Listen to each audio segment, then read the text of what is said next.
I joined a sorority because all my friends did, but I hate it. The hazing is humiliating, and leaving feels impossible. How do I escape without losing everything? I never thought joining a sorority would feel like a trap. All my friends had signed up, laughing about the parties, the bonding events, the once-in-a-lifetime college experience. I wanted to fit in, to belong. So I told myself it would be fun, exciting even. The day I got the invitation, I felt a flutter of nervous excitement and guilt. Guilt that I hadn't thought to question it sooner.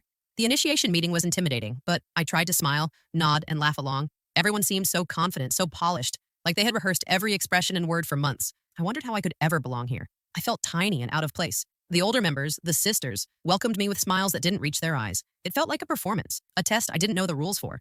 By the end of the week, the first hints of discomfort appeared. There were subtle expectations, wearing certain outfits, memorizing slogans, performing tasks that seemed harmless at first, but there was pressure to conform, to always be cheerful, always polite, always eager. Even my friends started making offhand comments about who was serious and who wasn't measuring up. I laughed nervously, but inside, I felt like I was shrinking. Then came the first hazing task, something the older sisters called a team-building exercise. We had to perform embarrassing skits in front of everyone while the older members watched and critiqued us. I froze when it was my turn, the room filled with laughter at the mistakes we were supposed to make. I laughed along too, but each chuckle felt like a knot tightening around my chest. Was this really friendship? Or was it a game of power I hadn't agreed to play? After the meeting, I sat on the steps outside, trying to breathe. One of my closest friends, Jenna, approached, oblivious to my unease. "Wasn't that fun?" she said, tossing her hair. I forced a smile, nodding, but the pit in my stomach didn't disappear. I wanted to tell her I hated it, that I felt humiliated and trapped, but the words stuck in my throat. How could I say no when everyone else was so excited, so committed? As I walked back to my dorm that night, I realized something frightening. Leaving the sorority would mean losing my friend group, the people I had relied on for so long. Staying meant enduring the pressure, the hazing, and the constant performance of happiness. I felt trapped between loyalty and self-respect, unsure which was worth more. Sitting on my bed, I stared at the sorority letter, the emblem shining mockingly back at me. I wanted to belong, to be liked, but I didn't recognize myself in this new version of friendship. I felt isolated in a crowd, swallowed by expectations I hadn't asked for. For the first time, I wondered if fitting in was worth losing myself. Would you join a group just to fit in with friends, even if it made you uncomfortable? The second week hit harder than I expected. The initial awkwardness had faded, replaced by a constant undercurrent of anxiety. Every text from the sorority group chat made my stomach twist. They weren't just planning fun events anymore. They were assigning tasks that felt humiliating, testing loyalty in ways I didn't sign up for. One evening, we were told to attend a bonding night at a local cafe. It sounded harmless, but the reality was far from it. We had to perform scripted challenges in front of older members while the younger recruits watched nervously. The tasks were designed to expose mistakes, force us into awkward positions, and make us compete for approval. I tried to act enthusiastic, laughing when others stumbled, but my laughter felt hollow. Every glance from the older sisters reminded me that I was being judged constantly, my worth measured by how well I could endure discomfort. After the night ended, I caught my reflection in the window. My shoulders were tense, my smile tight. Was this really supposed to be fun? I remembered why I joined, to be part of a community, to feel included, but I felt more alone than ever. The realization hit me like a punch. The friends I came here to follow were swept up in the excitement, oblivious to the emotional toll this was taking on me. The following day in class, I felt the aftershock of the night. Sleep-deprived and mentally drained, I struggled to focus. Jenna asked if I was okay, and I nodded automatically. I wanted to confide in her, to say that I hated the hazing, but I couldn't. Admitting my discomfort felt like betrayal. If I spoke up, would I lose my place in the group? Would I become an outcast? By midweek, the hazing tasks intensified. We were assigned to complete errands that involved minor public embarrassment, chanting slogans in crowded areas, taking selfies in ridiculous outfits, and performing attention-grabbing stunts. I felt my identity slipping with each task, my personal boundaries bending under the weight of expectations, yet I couldn't bring myself to say no. The fear of losing friends, of being labeled weak or disloyal, held me captive. One night, lying awake in my dorm, I questioned everything. Was friendship worth this? Could I survive the pressure without losing myself? My mind raced with scenarios of leaving the sorority, but each one ended in imagined isolation. I was caught between two worlds, the one I desperately wanted to belong to, and the one I knew would protect my self-respect. That week ended with a group meeting where the older members praised the recruits who handled challenges best. I had followed every instruction, smiled at every task, and endured every humiliation, but the praise felt empty. I realized that no matter what I did, my discomfort was invisible to them. I was performing a role, not living my life. As I crawled into bed that night, I made a silent promise. I would find a way to survive, to endure long enough to figure out my escape without losing myself entirely. The path forward was unclear, but I knew I couldn't continue blindly. Somewhere in the tension, in the fear, a small spark of determination had begun to grow. Have you ever been pressured into doing something uncomfortable to fit in? By the third week, the excitement I had felt when joining the sorority had completely faded. Each day felt like walking through a gauntlet of expectations. The hazing was no longer just playful. It had become a constant reminder that I was supposed to sacrifice comfort, dignity, and personal boundaries to fit in. I began questioning why I had joined in the first place. In class, I found myself distracted, replaying every moment from the previous night's tasks, My friends, including Jenna, were talking animatedly about upcoming events, laughing at inside jokes I barely understood. I forced a smile, nodding along, but inside I felt a growing sense of alienation. The more I tried to conform, the more I felt like I was losing myself. One evening, after a particularly humiliating team challenge where we had to perform in front of all the older sisters, I retreated to my dorm. My roommate Mia noticed my withdrawn mood. "Are you okay?" she asked. I hesitated. Could I tell her the truth without feeling like a traitor to my friends? "Yeah, I'm fine," I lied, watching her face fall slightly. I hated that I couldn't share how trapped I felt. The more I tried to push through, the more I noticed the subtle ways the sorority manipulated us. Tasks were designed to test obedience, loyalty, and the willingness to humiliate ourselves for approval. The older members praised those who followed instructions without question and subtly shamed anyone who hesitated. I realized that belonging here didn't mean friendship. It meant compliance. That night, lying awake, I imagined the consequences of leaving. Losing Jenna and my other friends felt unbearable. The social circle I had valued for so long was wrapped tightly around the sorority. Walking away meant isolation, rumors, judgment, but staying meant sacrificing myself piece by piece. The thought made my chest tighten, a mix of fear and anger rising within me. I began to journal, writing down every incident that made me uncomfortable, every moment where I had felt trapped or humiliated. Seeing it on paper clarified things. I wasn't overreacting. This was real pressure, real manipulation, and real harm to my sense of self. The sorority had become a place where conformity was rewarded, individuality punished. By the end of the week, a small voice inside me whispered that it was okay to prioritize myself. Loyalty to friends was important, but not at the cost of my dignity or mental health. I started imagining a path where I could step away, cautiously, without completely losing the people I cared about. The idea felt scary, but also liberating. For the first time, I realized that I had options. I could continue to endure the hazing and pressure, or I could plan my escape, finding a way to reclaim my voice, my boundaries, and my freedom. The question was no longer whether I wanted to leave, but how I could do it without losing myself entirely. The spark of determination that had started weeks ago was growing stronger. Have you ever stayed in a group just to avoid being alone? By the fourth week, the sorority's pressure had become unbearable. Each new task, each comment from the older sisters made my stomach tighten. The hazing had grown more humiliating, and I felt constantly on edge, afraid to make a misstep. I realized I couldn't face this alone anymore. I needed allies. During a group study session, I observed quietly. Some of the other recruits seemed just as uncomfortable as I was. A few whispered complaints about the latest challenges, though they quickly fell silent whenever an older member walked by. I recognized the same fear in their eyes that I felt every day. Maybe I thought I wasn't the only one who felt trapped. I approached Anya, a quiet girl who always sat in the back and rarely spoke during meetings. "Hey, are you okay with all this hazing?" I asked cautiously. She glanced around nervously and nodded slowly. "Honestly, I hate it," she admitted. Relief flooded me. Finally, someone I could talk to openly, someone who understood. We exchanged experiences quietly, sharing the things we were forced to do, the moments that left us humiliated or anxious. Together, we brainstormed small ways to reclaim some control. We started documenting everything, the tasks, the expectations, the comments, so we could see patterns and prepare ourselves mentally. It wasn't rebellion yet, just a private record, but it gave me a sense of empowerment I hadn't felt in weeks. Over the next few days, we began supporting each other subtly during meetings. When a humiliating task was announced, we exchanged knowing looks, whispered encouragement, and discreetly helped each other through it. It wasn't enough to stop the hazing, but it made the experience slightly less isolating. I realized that the more we connected, the stronger we felt internally, even if the sorority tried to make us feel powerless. I also started reflecting on my own boundaries. For the first time, I realized I didn't have to say yes to everything. I could assert myself in small ways, like refusing minor requests or questioning tasks privately without causing a scene. Each small act of resistance felt dangerous but invigorating, a reclaiming of the parts of myself that the sorority had tried to erase. By the end of the week, I felt a flicker of hope. I wasn't completely powerless. With allies like Anya and with careful planning, I could begin thinking about leaving without destroying my friendships entirely. For the first time, I felt that freedom wasn't an impossibility. It was a goal, one step away, as long as I remained smart, patient, and strategic. As I lay in bed that night, my mind raced with possibilities. Could I escape gracefully? Could I rebuild my social life outside the sorority? The fear was still there, but it was tempered by a new feeling, determination. I didn't have to endure humiliation silently anymore. I could fight back quietly, reclaim my voice, and take steps toward freedom.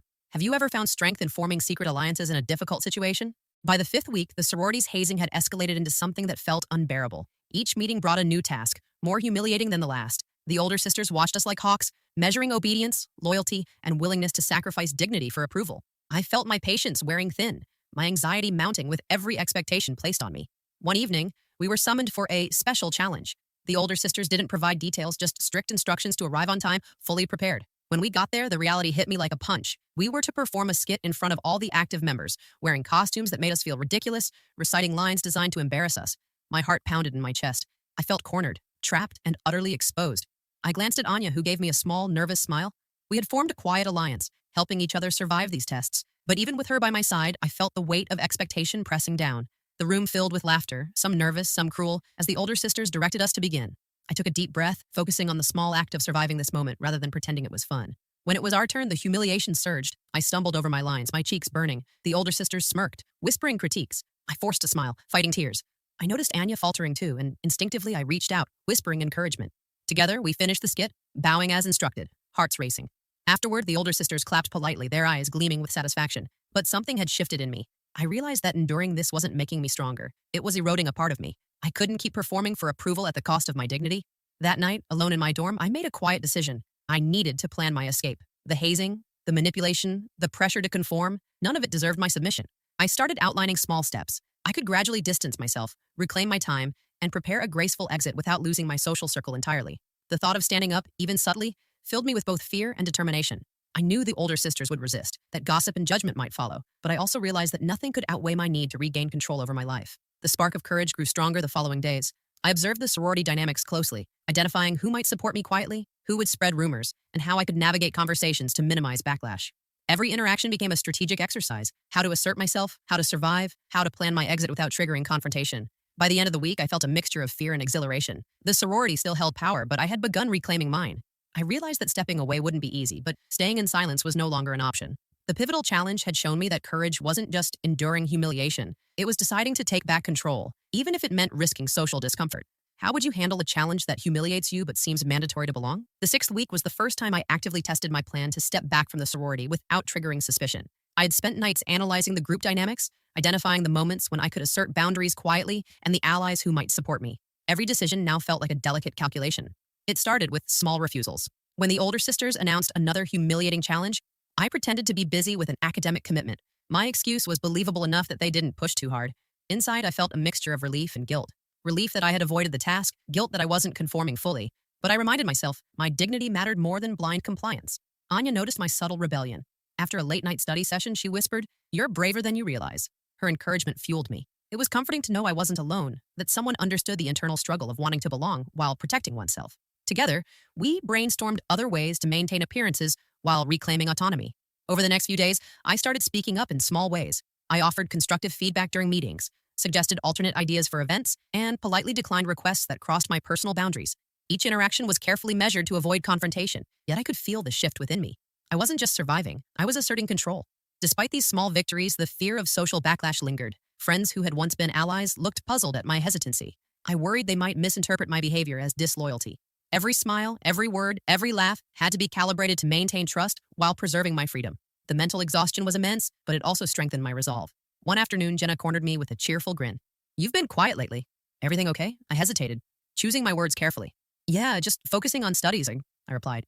The lie was simple, plausible, and unremarkable. I realized that part of reclaiming my autonomy involved learning the art of subtle deception, protecting myself while minimizing social fallout. By the end of the week, I had tested enough to feel cautiously confident. I knew which members of the sorority could be safely avoided, which situations required full compliance, and which small acts of defiance could be carried out without consequence. I had carved out a quiet zone of independence within the sorority, a space where I could breathe and strategize.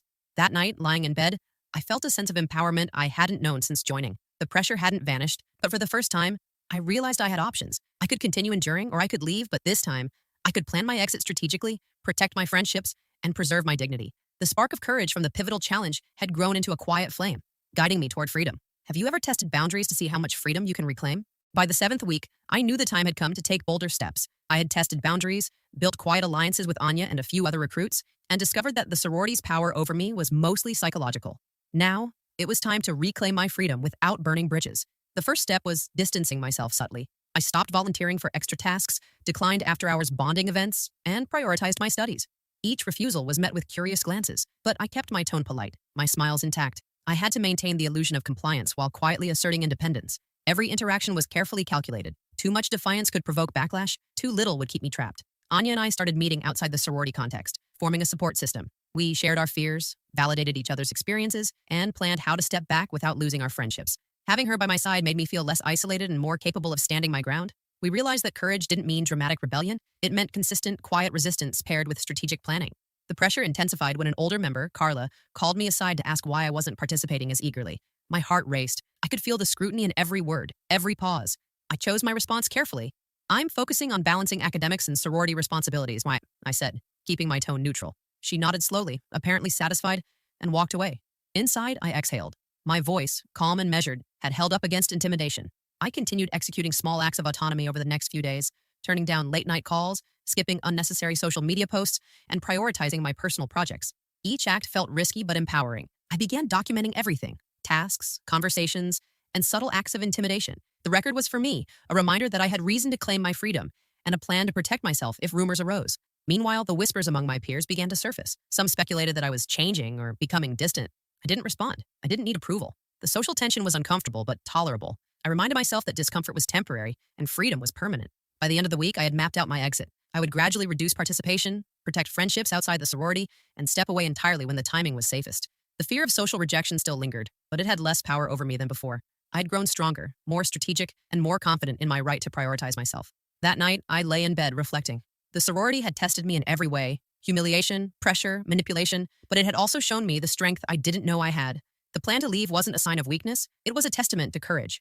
I wasn't just surviving, I was reclaiming my life. The path ahead was uncertain, but I knew one thing for sure: I would leave on my own terms, with my dignity intact, and perhaps even inspire others to do the same. How would you reclaim independence in a social group without causing conflict? The 8th week arrived with a sense of urgency. The sorority's challenges had reached their peak, and the older sisters seemed determined to push us beyond our limits. I could feel the tension in every interaction, in every glance, in every whispered comment. Yet despite the mounting pressure, I knew my exit plan was no longer optional. It was necessary. The week began with an announcement for a late-night ritual. The vague description left everyone anxious. I could see excitement in some faces, fear in others. My chest tightened, but I reminded myself that I had allies and a strategy. I wasn't alone anymore. Anya gave me a reassuring nod, and I felt a small surge of courage. Together, we could endure, navigate, and plan our steps forward. At the ritual, the older sisters assigned tasks designed to humiliate and test loyalty in public. I performed my role mechanically, keeping my expressions neutral and my body language compliant. Each act of endurance felt like walking a tightrope. One misstep could invite scrutiny or gossip, but I focused on the end goal. This was temporary, a stage I could exit once I executed my plan fully. After the event, the older sisters held a brief meeting, praising those who excelled and subtly reprimanding anyone who hesitated. I received minimal attention, neither praised nor criticized, a perfect gray zone for me. I realized that staying in the middle allowed me to maintain appearances while quietly preparing my departure. The sorority still held power, but I was learning to navigate it with finesse rather than fear. Later that night, Anya and I sat in my dorm, debriefing. We discussed who might spread rumors, who might support us quietly, and the timing of our exit. Planning became a form of empowerment. We recognized that courage wasn't only about standing up during rituals. It was about preparing, strategizing, and reclaiming autonomy thoughtfully. Over the next few days, I implemented the final steps of my plan. I minimized contact, politely declined unnecessary social events, and reinforced relationships outside the sorority. I reached out to friends from class and study groups, reconnecting in ways that reminded me of my life beyond the hazing. With each reconnection, I regained a sense of identity I had almost lost. By the end of the week, I was ready. I'd rehearsed my explanation, anticipated questions, and built a support network. The fear of social backlash was still there, but it no longer paralyzed me. I had tested my courage, documented my experiences, and prepared mentally for the transition. That night, lying awake, I felt a strange mixture of fear and liberation. The sorority had tried to control me, humiliate me, and force me into conformity, but I had survived, and I had done so on my own terms. I wasn't just planning to leave, I was reclaiming myself, taking the first step toward freedom, dignity, and authenticity. The exit was no longer a distant idea, it was imminent, and I was ready. How would you maintain your dignity in a high-pressure social environment? The 9th week marked the beginning of the end. I had rehearsed my plan for days, anticipating questions, preparing explanations, and building my quiet support system. It was time to reclaim my life and step away from the sorority without burning bridges. The first step was gradual. I stopped attending optional meetings, citing academic commitments and personal projects. Each excuse was carefully crafted, simple and believable. The older sisters raised eyebrows, but I maintained a calm, polite demeanor. Subtlety was crucial. I couldn't allow my departure to spark confrontation or gossip prematurely. Enya was my silent partner in the process. Together, we navigated social events strategically, attending just enough to avoid suspicion while protecting our independence. We supported each other, exchanging reassuring glances whenever a challenge threatened to test our resolve. Having her beside me transformed fear into confidence and isolation into solidarity. The whisper started almost immediately. Some members speculated about my distance, while others labeled it a change in attitude. I didn't respond. I didn't need to. The rumors were inconsequential compared to the liberation I felt. Each small act of autonomy reinforced my sense of control, and I began to see the social pressure for what it really was, an illusion of power over me that I no longer accepted. One evening, an older sister, Carla, confronted me about my reduced participation. Her tone was sharp, her eyes searching for weakness. I met her gaze steadily. "I've been focusing on my studies and personal commitments," I said evenly. She nodded slowly, clearly expecting resistance, but none came. That moment crystallized my understanding. Asserting boundaries calmly, with confidence, was more powerful than any act of defiance. The following days were a balancing act. I maintained appearances during essential events, smiled politely, and participated minimally. Outside the sorority, I nurtured friendships, studied, and engaged in activities that reminded me of my own identity. Slowly, I felt the walls that had confined me begin to crumble. I wasn't just surviving, I was thriving in the spaces I reclaimed.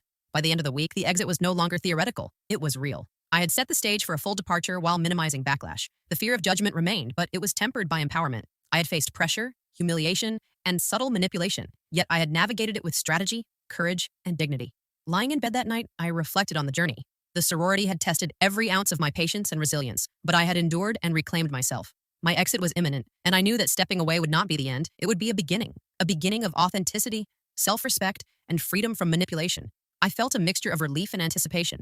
I wasn't just leaving a sorority. I was stepping into a life I controlled, guided by my own values and choices. Have you ever executed a careful plan to reclaim your independence? The 10th week was the final chapter of my sorority experience. The steps I had carefully planned over the past weeks were now being executed fully. I had rehearsed my explanations, reinforced my outside friendships, and mentally prepared for the reactions that would come. The time to reclaim my life had arrived. I attended the last mandatory meeting, keeping my expressions neutral and my posture confident. The older sisters observed me, searching for hesitation or weakness. I offered polite responses, engaged in the required discussions, and completed the minimal tasks expected of me. Every action was deliberate, a balance between maintaining appearances and asserting my independence. After the meeting, I quietly spoke to the president, explaining my need to step away due to personal commitments and academic priorities. I kept my tone respectful and composed, emphasizing gratitude for the experiences I'd gained while making it clear that my decision was final. The conversation was tense, but ended without confrontation.